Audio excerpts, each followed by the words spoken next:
Good morning. Today is Wednesday. And yeah, I was getting crafty last night a little bit.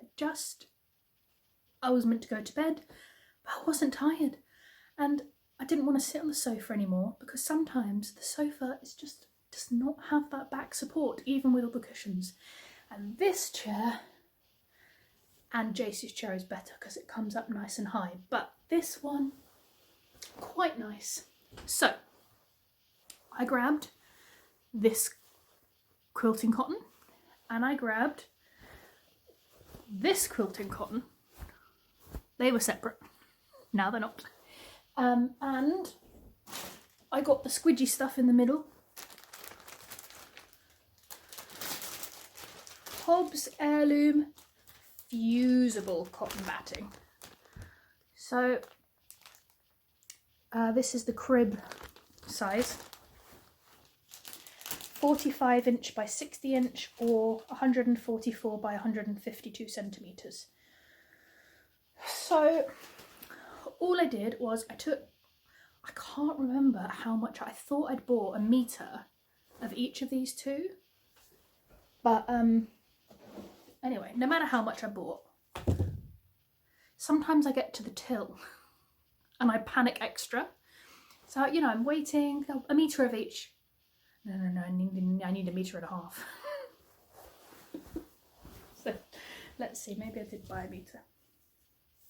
All I did was cut them into a square, roughly the same size. Yeah, it's a metre. I did buy a metre. It looks much more generous actually though in the actual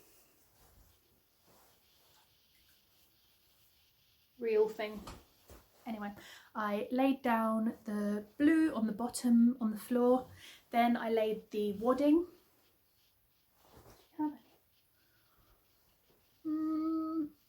Yeah, let me grab it, the leftovers.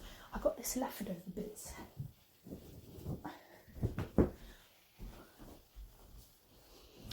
Nina likes leftover wadding. You really can't really see the fusible, it's just got a tiny bit of like there's a few dots where they look a bit almost sparkly, and I guess that's the glue, but you can't really see it. Anyway, it's very, very fine. I don't think I've ever quilted with something so fine. Never mind. Oh yeah, so the problem I had was when I unrolled it, it was all a bit sticky. Not to the touch, but to each other. You know, like cling film is when you unroll it. And there was some kind of significant creasing to it. So if I was going to do a normal sandwich quilt, I would iron each layer, including this layer. So they were all lovely and flat. This is not. I mean, this doesn't look too bad, but there were some areas where it was really, like that's a good example. Like it's almost pleated, so I really had to smooth it really well. And then I just ironed all the layers on my carpet. I mean, this was not at any point touching the carpet, and it's my carpet, so if I want to fuse something to the carpet, I can fuse something to the carpet. Anyway, I was not massively impressed with it, so I tried both with the steam on my iron and without the steam on my iron. Didn't seem to make a huge amount of difference, and I did it on the cotton setting, which is this cotton, and it did stick, but where I was manipulating into the machine and taking it out and in and out, it did on the edges become unstuck, but it doesn't matter. Ironed it all, I pressed it, and I have now since read the instructions, which I didn't read the instructions. Read the instructions after. Anyway, I read the instructions after, and you're not meant to iron as in move your iron, you're meant to press as in press it down for 5 to 7 seconds, lift it up and press it down again. That's always my problem with fusibles. I love to do this with the iron, and you're not meant to do that. This is where those big presses, where you pull it down and it just presses on a big table at industrial level, obviously. Maybe someone would have that in their house. Anyway, then I used one of the disappearing pens. Disappearing? Well, the pen doesn't disappear, the ink disappears. And I just used my set square, which has a corner snapped off it. And I drew a line at using the right angle. And then I used the 5 centimeters, and I just drew a line every 5 centimeters all in a row. That's the pen, Aqua Trick Marker by Prim. So I've got to touch this side. There we go. That's the ticket. And it's just a felt tip.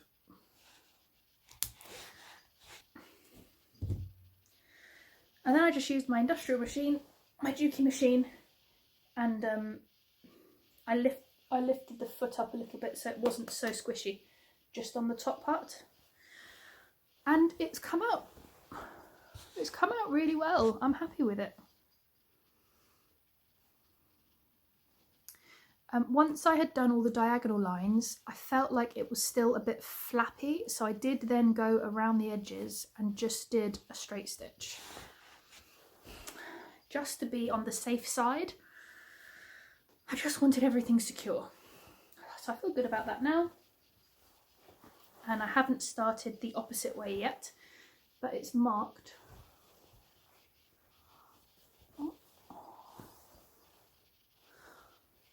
I've got my new lines marked. Gosh, you can't see it very well. Oh, you can kind of see it. It's a bit stronger than that in real life. But you can kind of see. And when I put this in the washing machine, that'll all disappear. So yeah, to be honest, I'm really happy with how this is turning out. I did feel a little bit guilty that I was making a quilt without the patchwork element as a gift. But I wanted to make something, and I wanted something to be usable, and this is just such a cute fabric, and it matches my sister's measurement criteria of what she wanted me to make. So yeah, all I'm going to do is do those rows, and then I need to think about the label. I wanted to write some, something sweet, kind, or something. Anyway, so I will have a look at quotes. Maybe there's like a cute Winnie the Pooh quote or something, or something lovely, maybe from a song. Let's see, I was playing with my mind something about Half the World Away. Do you know the song? Is it by Oasis? I can't remember who it's by. Yeah, Half the World Away. I think that's quite a nice, because she is living half the world away in Australia, so I thought that would be quite cute. So maybe if I can do a little quote and get half the world away, or something like that. Maybe something with moon and stars, because she likes astrology. Yeah, she likes the star sign more than she likes the actual stars, which is astronomy. Astrology, astronomy, one or the other. Anyway, stars, moon, cute. Yeah, so this is lovely, and I'm going to have to buy more fabric, I think, for the binding, but that doesn't matter. It was just so enjoyable, and I think it took me an hour and a half, maybe an hour and a half, to cut it, fuse it, and do half the stitching. It's stitched from one corner all the way to the other corner. To be honest, I could leave it like that, or I could have done even closer together stripes, but I do quite like the diamonds when you cross them the other way. So yeah, also last night I was doing some good thinking about my next pattern I want to work on. I think this is my favourite. I think it's beautiful. And I've watched too many period dramas set in like the 30s and 40s and 50s where women wear dressing gowns. Because I just want to be the lady of the manor and just sashay away through long corridors. Of course, I have a tiny house, so we don't really have corridors. We have very steep stairs. It's not quite the same effect, but anyway. It's not my size, not a problem. I thought, okay, what do I have that's similar? And I remembered this pattern. And let's zoom in. So this is a pattern, and that's the garment that I made. Now, I've taken the pieces out of the pattern and I've laid the sleeve piece from the vintage one on top of this one, and they're very, very similar. The sleeve head is almost exact. And the back piece also is almost exact, the back piece of the bodice. So luckily, what I could do is just pinch those two pattern pieces from this, which are in my size, and then adjust the pattern pieces for the front, the yoke, and the front, you see the front section is attached to the yoke, down to the waist on the diagonal, then straight down. So that's all one piece with no waist shaping, nothing. It's just got like a little, like a buttonhole here where you tie the ties through. So you get like a nice flat front, and then you can wrap this around as many times as you want on the waist. I do quite like it with the bow in front. If you've got the bow in the back, that's when you sit on it. Not comfy. Anyway. So, the skirt part I'm not worried about because it's an A-line skirt and it's panelled. So as long as the bodice is fine, I can whack up a skirt to go on the bottom. Not a problem at all. But I need this yoke to match the back, and then I need the armhole to match the sleeve, and then I need the front part to match the yoke front part. That's the thing with pattern cutting, is you have to remember what pieces get attached to what. That sounds really bizarre, but if you add on the side seam, you do that on the front and back, and that's fine, that gives you extra space. However, now the armhole is bigger. What are you going to do to the sleeve for the sleeve to now fit there? Just as an example. So it's kind of like working a puzzle, but in 3-dimensional. And actually that's something at school I remember being really good at. We learnt the, what do you call it? The net of a shape, where if you collapse the shape into its sides, what shape would that then make up? And I was really good at that. I thought that was fun. And that's kind of what I'm doing with a pattern. You're looking at something flat, and then how do you then uncollapse it and rebuild it into a real 3-dimensional thing? Anyway, I've made that really complicated. All that to say, I could have every single pattern piece made sizing adjustments, but the fact that I have got a similar pattern, when I say similar, I'm looking at each individual thing. So with the sleeve, this part of the sleeve is almost exactly the same, and then the detail which goes here, which is like a little ruffly bit, I can copy that detail from one vintage pattern onto my pattern, and then it will work. I've also had a look through at the construction. The only time I really read pattern instructions is when they're vintage, because they do some very bizarre things that we just don't do now in modern dressmaking, and I love that. I love the weirdness of it. So even just having a look here, I can see what each piece looks like. So this is the back bodice, and I can see it's a plain bodice.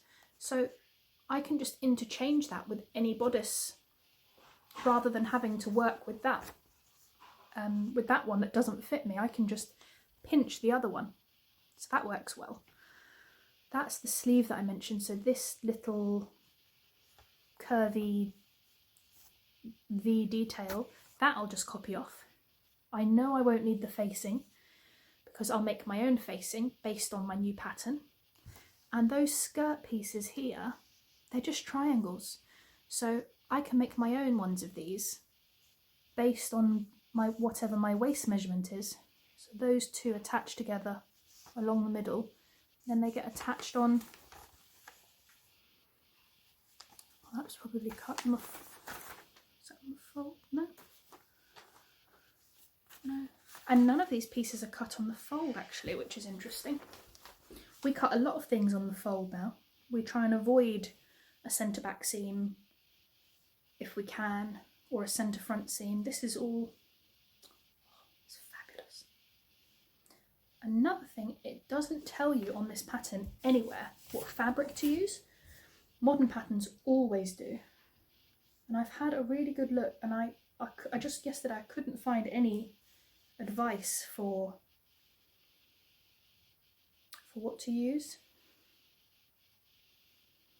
So I know that it needs to be something that holds its shape, because otherwise this fullness, if I was to make it in a viscose, would just collapse. So it needs to be something that's a little bit stiffer, a little bit sturdier, but nothing too thick. I don't want something that's going to stand completely out, because although that might look nice actually on the skirt to be full, it's not nice on the sleeves. You feel quite restricted. So we want something that has a flow to it with good structure. I have ordered a few samples. I ordered some flannel, bit of a wild card, in a baby pink and in a mint. So I'm hoping they're going to be fairly lightweight and then quite soft and floaty, so they'll give warmth but without being bulky. Otherwise, maybe a cotton lawn. I have made a dressing gown out of quilting cotton before, but it used to stick to all my pyjamas and I'd end up like all stuck. I made a kimono ages ago and I podcasted about that. It was a navy kimono with printed, I think they were water lilies, and I think I wore it once, and because I have lots of cotton pyjamas, the cotton of the pyjamas was just sticking to the cotton of the kimono. So I gave it to my friend because she just wears her underpants under her dressing gown. But if you layer your dressing gown up with things underneath it, then quilting cotton is not so good. But the lawn has a nice smooth hand to it. It's got like a nice, almost like a sheen. So that might be good. We'll see. We're going to see what happens. I'm not great at picking fabrics online, as I've said before. But yeah, I'm really excited about this one. This is going to be fab. I can feel it's going to be fab. But I need to have my pattern cutting head on to get that done. So I think today I'm going to whiz the other lines on this, which is a nice and easy little project. I've got some video editing to do, and if I get time I will have a look at those pattern pieces. I've laid them out nicely, and I've even pulled out the dressing gown I made.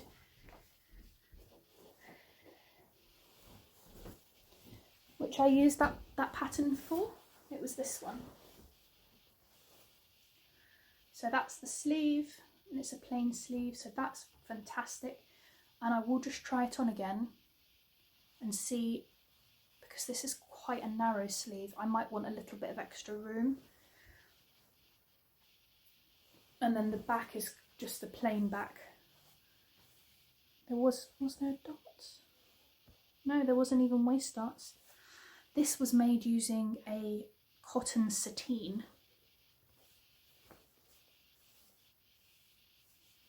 It has a little bit of stretch to it.